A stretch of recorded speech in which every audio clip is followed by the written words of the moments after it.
Let's discuss today personal pronoun. So how to use the personal pronoun and what is the separate application of the personal pronoun. So let's discuss today. So here is sentences are written and use of the personal pronoun. I tell you. First read this the story or sentences or a statement. Hello, hello Dev, hello Dev, how are. अब सोचो यहाँ पे क्या आने वाला है, how are.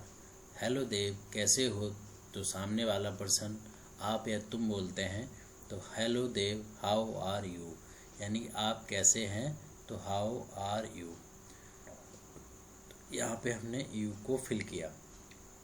My teacher gave so much homework. अब किसको होमवर्क दिया, आए। देखो यहाँ पे पता चल रहा है माई टीचर गेव मी, यानी कि मुझे होमवर्क दिया, तो मुझे के लिए मैंने यहाँ पे यूज किया me. My teacher gave me so much homework but I could not complete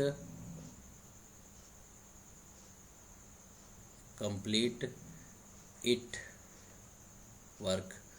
तो हमने यहाँ पे कंप्लीट इट, इस वर्क का यूज़ नहीं भी करना चाहिए, चलो कट कर देते हैं। तो it, complete it due to pain, pain की वजह से मैं ये काम कंप्लीट नहीं कर पाया। तो ये इट किसके सेंस में आया है, होमवर्क के सेंस में आया है। सो प्लीज़ गिव मी, तो इसलिए मुझे दे दो अपनी नोटबुक, योर नोटबुक। ठीक है, तो यहाँ पे हमें जैसे हमने स्टोरी रीड करी उसके अकॉर्डिंग वर्ड को फिल कर दिया। अब एक और स्टेटमेंट देखते हैं। Jay went to play game in the field. Jay game खेलने गया फील्ड में। Jay went to play game in the field saw a snake, तो उसने देखा स्नेक। तो ही यानी वह देखता है स्नेक, या ही उसने देखा एक स्नेक को। तो इसमें उसने कैसे देखा, तो हमने यहाँ लिखा he saw snake seeing it. Snake के लिए क्या यूज़ किया हमने, इट, क्योंकि नॉन लिविंग थिंग के लिए हम इट का यूज़ करते हैं, सीइंग इट। अच्छा एक बात बताते हैं कि अगर यहाँ पे ये पेट एनिमल होता या पालतू जानवर होता तो हम हिम जैसे पर्सन यूज की तरह यूज़ करते हैं, हिम का यूज़ हो सकता था, लेकिन ये पेट नहीं है। तो सीइंग इट कॉल्ड फ्रेंड, तो सीइंग इट उसने अपने दोस्त बुलाए, तो ही कॉल्ड हिज फ्रेंड्स, उसने अपने दोस्त बुलाए। And came and began to laugh at, तो वो लोग क्या करते हैं, वो आते हैं। दे केम, यानी वे सब आ जाते हैं। दे केम, वे सब आ गए। And began to laugh at, उसके ऊपर हंसने लगे। एट हिम, उसके ऊपर हंसने लगे। And because it was made of plastic, तो ये किसका बना हुआ था, it was made of plastic, तो ये प्लास्टिक का बना हुआ था। तो हमने देखा कि अगर हम हिंदी के वे में बात करें तो जो सेंस आया उसके अकॉर्डिंग वो वर्ड फिल कर दिया। और इंग्लिश के सेंस में अगर बात करें तो हमने जैसे माई टीचर गेव, अब मुझे वर्क दिया तो मी फॉर मुझे होता है, इट इसे होता है, और तुम अपनी नोटबुक दे दो, तुम्हारी नोटबुक दे दो, उसके सेंस में मैंने यहाँ पे यूज़ किया योर का यूज़। तो अब मैं आगे देखता हूँ कि इसको कैसे मुझे आगे डिस्कस करना है आपके साथ। देखो यहाँ पे और एक स्टेटमेंट लिखा है, I told that notebook is. अब यहाँ पे क्या फिल होने वाला है, आई टोल्ड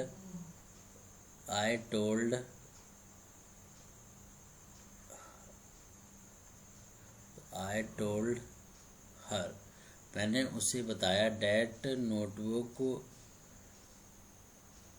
वॉज, यहाँ पे वॉज होगा, डैट नोटबुक वॉज माइन, वो मेरी नोटबुक है। तो यहाँ पे हम देख रहे हैं कि जब पॉसेसिव एडजेक्टिव आता है तो फिर उसके आगे नाउन की ज़रूरत होती है, noun is required, but here is this is the possessive pronoun, जिसे हम लोग पॉसेसिव समटाइम कह देते थे पहले, तो वो पजेसिव होता है actually. So pronoun can be subjective, objective and possessive case और कॉम्प्लीमेंट। तो पजेसिव केस होता है, सब्जेक्ट भी हो सकता है और कॉम्प्लीमेंट हो सकता है। यहाँ पे देखो, I sent him to purchase goods, तो ये क्या चीज़ है, ये आपका ऑब्जेक्ट है। ऑब्जेक्ट कैसे, वर्ब के बाद जो होता है वो ऑब्जेक्ट होता है, उससे पहले ये क्या है, सब्जेक्ट। तो सब्जेक्ट हो सकता है, ऑब्जेक्ट हो सकता है, ठीक है। That's you there standing behind her, तो जैसे एक स्टेटमेंट बोलते हैं ना समटाइम कि ये तुम ही थे जो उसकी सक्सेस के पीछे खड़े हुए थे, तो वो स्टेटमेंट के बेस पर है। दैट्स यू, ये तुम ही थे, तो ये आपका यहाँ पे है कॉम्प्लीमेंट। जो सेंटेंस के सेंस को कंप्लीट करता है वो कॉम्प्लीमेंट होता है। तो compliment there standing behind her, जो तुम उसके पीछे खड़े थे, उसकी सक्सेस के लिए पीछे खड़े थे। तो ऐसे स्टेटमेंट में हम यूज़ करते हैं। तो this is the personal pronoun table, personal pronoun table. So subjective, this is the subjective line, this is the objective line, and or you can say case, this is the possessive adjective and this is the possessive pronoun. तो इनका use कैसे कैसे होता है, ये जो दो line written है, आई, मी, माई, माइन, आपको ऐसे ही रीड करनी है, वी, अस, आर, आर्स। तो ये फर्स्ट पर्सन बोलते हैं इनको, यू, योर, योर्स, ये आपकी पूरी लाइन सेकंड पर्सन है। और थर्ड पर्सन में they, them, their, theirs, she, her, hers, he, him, his, और इट, इट्स। तो यहाँ पे हम पर्सनल प्रोनाउन की टेबल को देख रहे हैं। तो जब सब्जेक्ट की बात करेंगे, जब जैसे लिखा हो statement, I went to the market, मैं मार्केट गया, हम मार्केट गए, तुम मार्केट गए, वे मार्केट गए, वह मार्केट गए, तो वहाँ पे हम यूज़ करते हैं सब्जेक्ट केस। और उसने मुझे एक पेन दिया, he gave me a pen, और हमको पेन दिया, अस, ठीक है। तो उनको पेन दिया, तुमको पेन दिया, इस टाइप से इनका यूज़ हम ऑब्जेक्ट के केस में करते हैं। पजेसिव प्रोनाउन को और पजेसिव एडजेक्टिव को समझना थोड़ा ज़रूरी भी है। माय और माइन दोनों का मीनिंग सेम है, यानी कि मेरा, हमारा, तुम्हारा, उनका, उसका, उसका, इसका।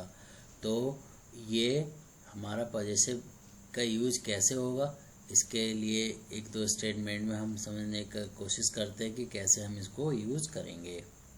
तो देखो यहाँ पे, अच्छा एक बात और भी है ध्यान रखने वाली, कि जो दे और इट का यूज़ पर्सन के लिए होता है, वो नॉन लिविंग थिंग के लिए भी आ जाता है। उनका यूज़ आपने स्टोरी पढ़ी होगी बहुत सारी, उसमें आप देखते होंगे कभी कभी इट का यूज़ जो लिविंग थिंग में, जैसे स्नैक का पेट एनिमल है उनके लिए हम जो डोमेस्टिक एनिमल है उनके लिए इट का यूज़ कर लेते हैं, स्मॉल एनिमल के लिए इट का यूज़ कर लेते हैं, ठीक है। तो वहाँ पर हम बहुत सारी चीज़ें हो रही हों तो वहाँ पर दे के लिए दैम का भी यूज़ जब ऑब्जेक्टिव सेंस में होता है वहाँ पर कर लेते हैं। तो अब यहाँ पे मैं बात करने वाला हूँ माय और माइन की। ये आपका क्या है, एडजेक्टिव है, possessive adjective, and this is possessive pronoun है। तो इनका यूज कैसे करते हैं, आप याद रखो कि एडजेक्टिव होगा तो साथ में नाउन जरूर आता है। एडजेक्टिव के बाद नाउन की ज़रूरत होती है, रिक्वायरमेंट होती है, टू क्वालिफाई करता है ये वाला वर्ड नाउन को। इसलिए दिस इज़ माई बुक, ये आपने सेंटेंस लिखा कि मेरी बुक है। अगर इसी सेंटेंस को सेंस जो आपका सेम टू सेम राइट करे, सेंस उसका वही निकले, तो दिस बुक, ये बुक इज़ माइन, ये मेरी है। तो हम जब प्रोनाउन का यूज़ करते हैं तो माइन के बाद कोई भी आपका नाउन नहीं यूज़ होगा related to this type of my book. और यहाँ पे यू और योर समझो, तो ऐसे ही यू का यूज, ये आपका घोड़ा है, दिस इज़ योर हॉर्स, और दिस हॉर्स इज़ योर्स। तो हम ऐसे करके यूज़ कर पाते हैं। अगर हम लिखें दीज बुक्स आर योर्स, ये बुक्स तुम्हारी हैं। अगर हम इसको ऐसे लिखें, दीज आर योर बुक्स, तो यहाँ पे हमने देखा कि योर्स का यूज़ कैसे किया कि ये बुक तुम्हारी हैं और ये बुक तुम्हारी है। तो यहाँ पे हम ये जो यूज़ कर रहे हैं ये हमारा पजेसिव प्रोनाउन है और ये एडजेक्टिव, क्योंकि इसके बाद हमने नाउन का यूज़ किया है। और नाउन का हम वीडियोज़ में बता चुके हैं। नाउन की आप वीडियो विजिट भी कर सकते हैं, आप देख सकते हैं कि नाउन क्या क्या होता है। जो भी लिविंग थिंग्स होती हैं, नॉन लिविंग थिंग्स होती है, वो नाउन होती है। तो बुक भी नॉन लिविंग थिंग है, वो नाउन है। ओके, सो आप स्टडी कंटिन्यू करते रहिए और आगे बढ़ते रहिए। Thank you.